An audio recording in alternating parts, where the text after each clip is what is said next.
Él es abogado del ex gobernador de Central, Hugo Javier González Alegre, y hoy plantearon la apelación, el recurso de apelación en la sentencia. Buenas tardes, doctor, ¿cómo está?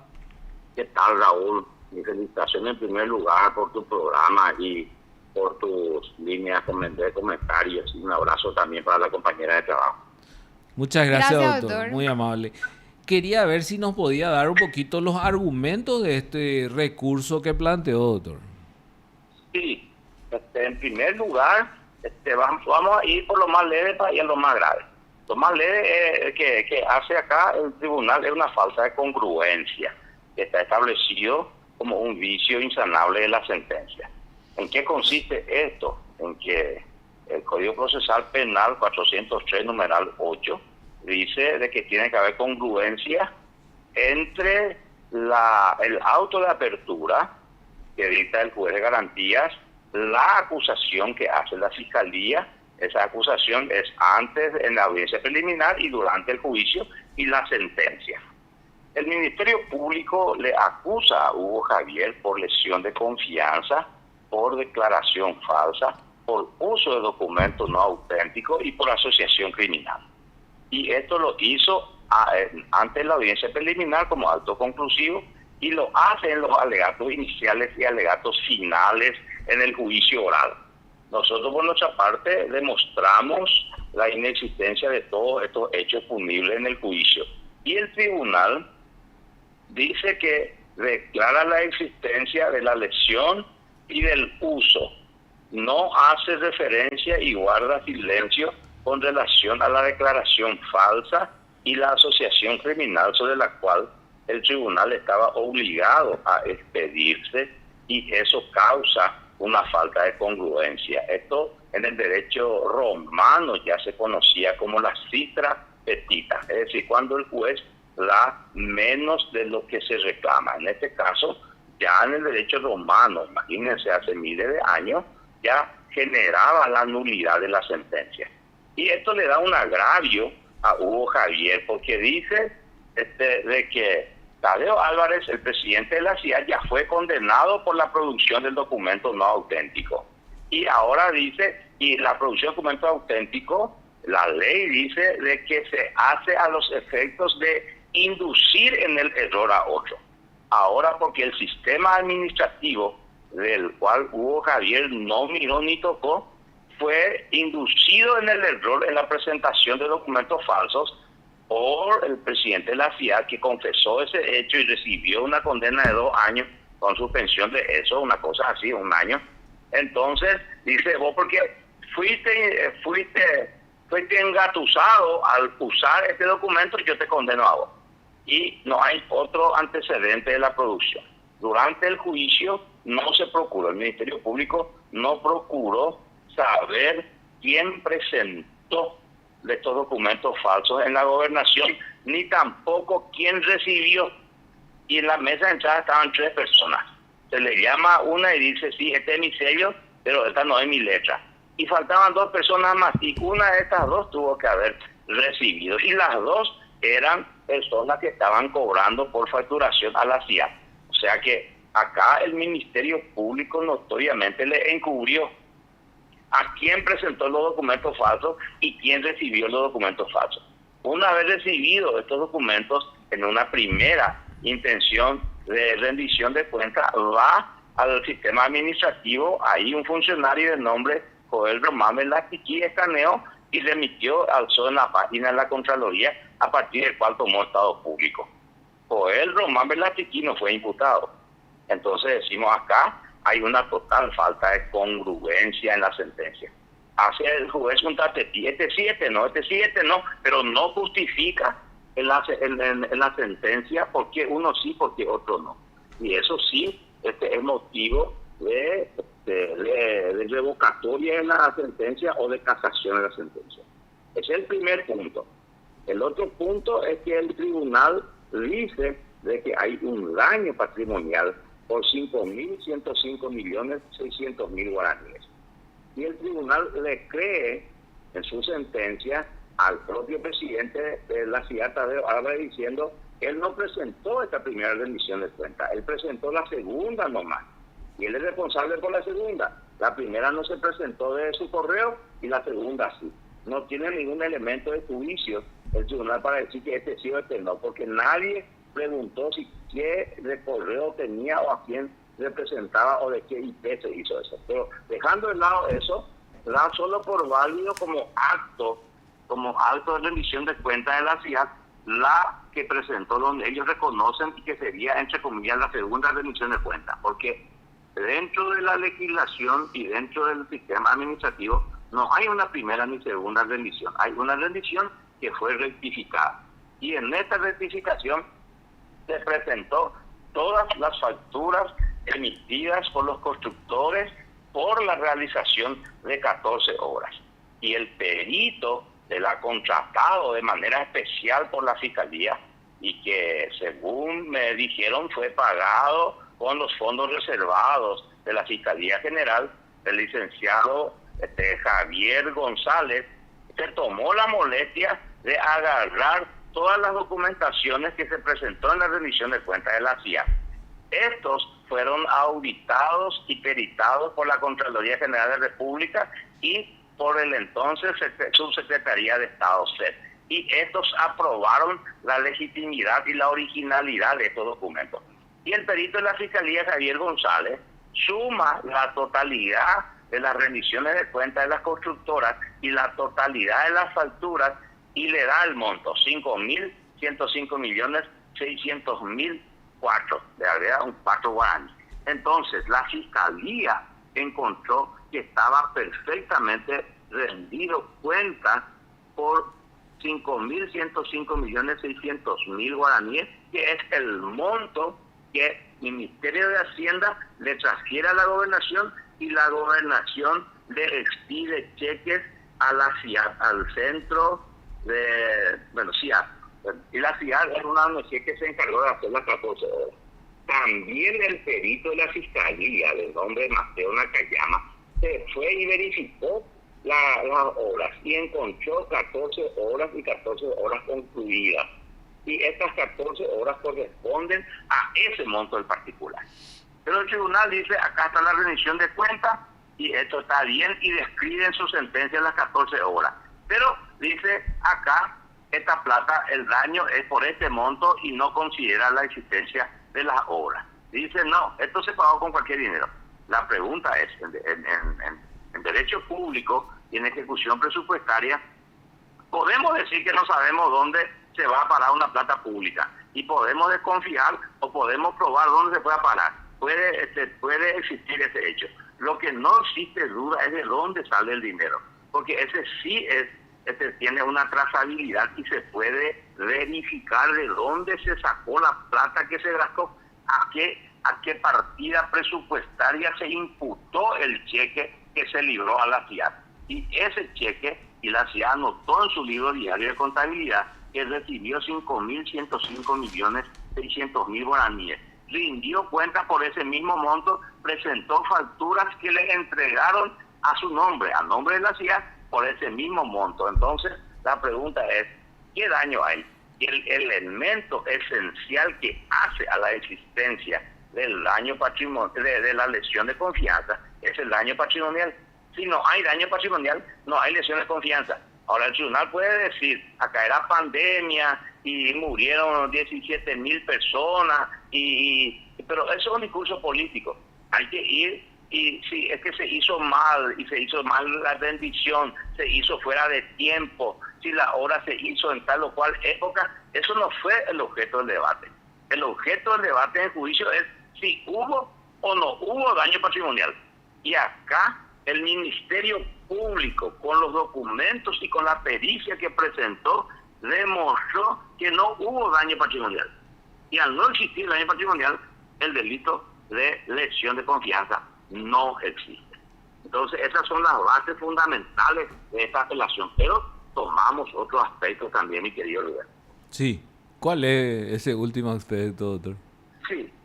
Por ejemplo, el Ministerio Público acusa y dice lesión de confianza en su acepción primera y segunda. La primera es la lesión de confianza normal o leve, que es hasta 5 años, y en los casos especialmente graves hasta 10 años. Bueno, está mal que el Ministerio Público acuse por 2 acepciones y 2 conductas diferentes, a pesar de ser el mismo hecho punible, que es lesión de confianza.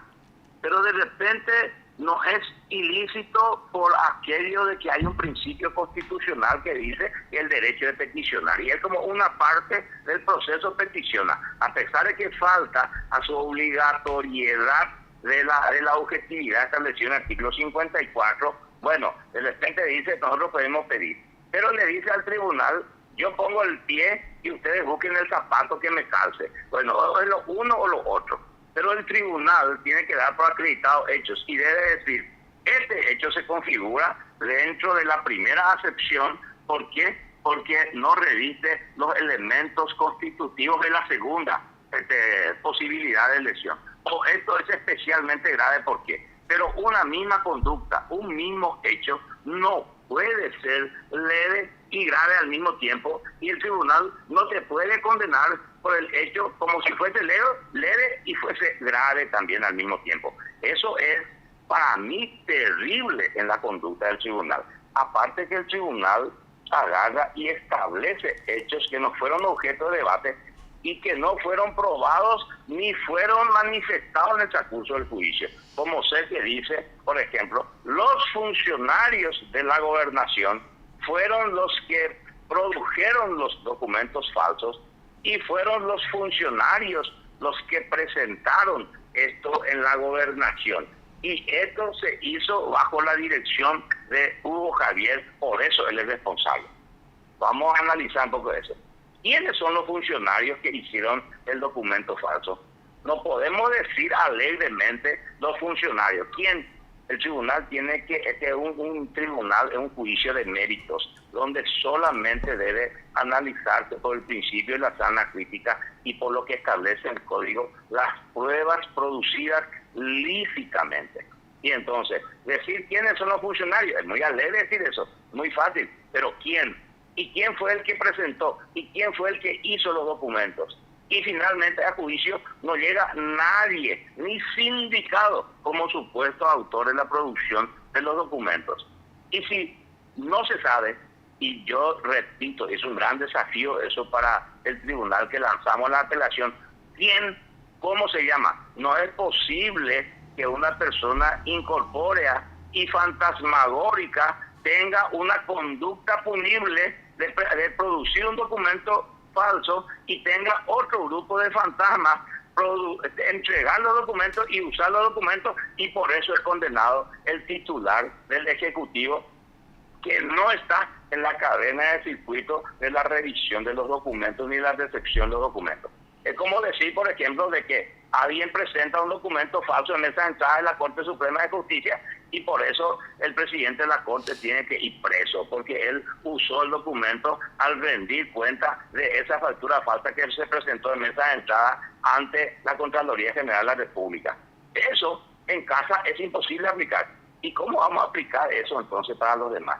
Realmente este juicio, el tribunal hizo el papel del Ministerio Público para sostener la acusación y recurre a hechos totalmente fantasiosos que en materia penal es imposible. La suposición no es un elemento que forme parte de la materia penal. Eso es totalmente ilógico, ilegal y arbitrario. Doctor, y en este caso, veo que piden la nulidad del juicio, el reenvío o en su caso, por decisión directa, una absolución. Pero también hablan de la inmediata libertad. Entiendo que eso es una medida cautelar que está en el mismo escrito, apelación de la medida cautelar. Está en la apelación y se pide la revocatoria de la prisión de Hugo Javier. ¿Y esto por qué? Porque la prisión preventiva, el Código Procesal Penal 242 y siguiente, y vos manejás muy bien eso, requiere la reunión conjunta de varios elementos, como ser el peligro de fuga y el peligro de obstrucción a un hecho concreto de investigación. Y por el 256 de la Constitución y todo su concordante del Código Procesal Penal, ninguna resolución puede dictarse sin fundamentos. Tiene que estar fundamentado. En el caso de la prisión preventiva que decretó el tribunal, no tiene la sentencia ningún fundamento, ni una letra. Nada dice por qué decreta, sino en la parte resolutiva aparece de la nada. Entonces, al carecer de fundamento, esta es una resolución nula y el Tribunal de Apelaciones debe revisarlo. Tiene otro defecto legal. Al terminar el debate, entonces, y se produce la palabra final de los acusados, el tribunal debe retirarse a deliberar. Es lo que dice la ley. Y en la deliberación solo puede participar el actuario o la actuaria. De ahí tiene que salir el tribunal con una sentencia. Y esa sentencia debe ser leído en la continuación de la audiencia. Excepcionalmente, cuando por la hora u otra circunstancia no pueda, entonces el tribunal debe redactar, dice la ley, y firmar la parte resolutiva de la sentencia. Y ahí alguien debe explicar de manera oral la resolución que acaba de ser firmada, la parte resolutiva. En este caso el tribunal no dio cumplimiento a eso, no dictó la parte resolutiva y no firmó, no redactó y no firmó. Y al no estar redactado y al no estar firmado y decir nomás de manera oral, entonces esa parte es totalmente nulo. La ley, la Constitución establece que la prisión, la privación de libertad tiene que ser con orden escrita. Y en este caso el tribunal dijo de manera oral y también no fundamentó del por qué decreta la prisión.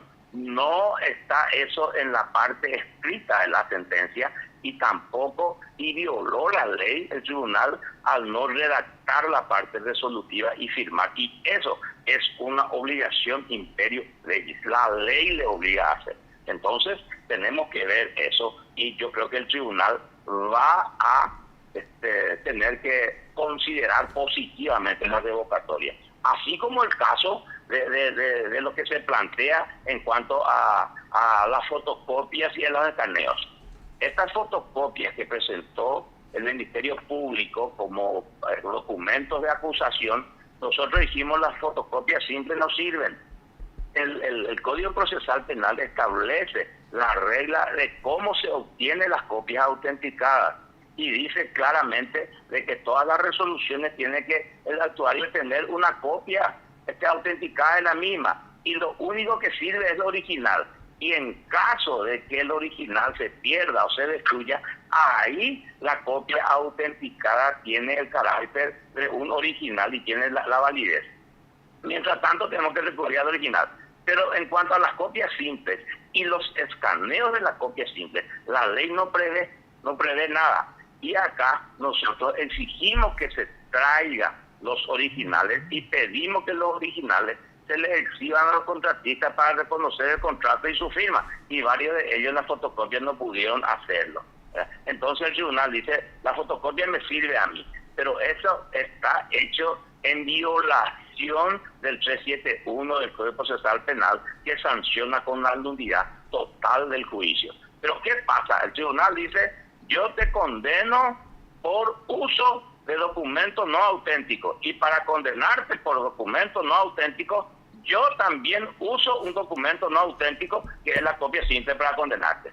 Eso es una irracionalidad que no tiene límites. No tengo una explicación jurídica a eso para decirle a mi representado, mira, a vos te condenan porque dicen que vos usaste un documento no auténtico, pero para condenarte ellos usan documentos no auténticos, que son las copias simples, para condenarte. O sea que eso no tiene una explicación y también le planteamos al tribunal para que miren, no estamos pidiendo una revelación de las pruebas, estamos viendo de que el tribunal se dedique exclusivamente a verificar que las pruebas obtenidas son lícitas en los términos del artículo 17, creo que es numeral 8 o 9 de la Constitución, y en los términos del 371, y en fin, de todas las concordantes, así como el 165 que establece la nulidad, que dice que el tribunal no puede valorar las pruebas obtenidas fuera de las normas procesales. O sea que este es un juicio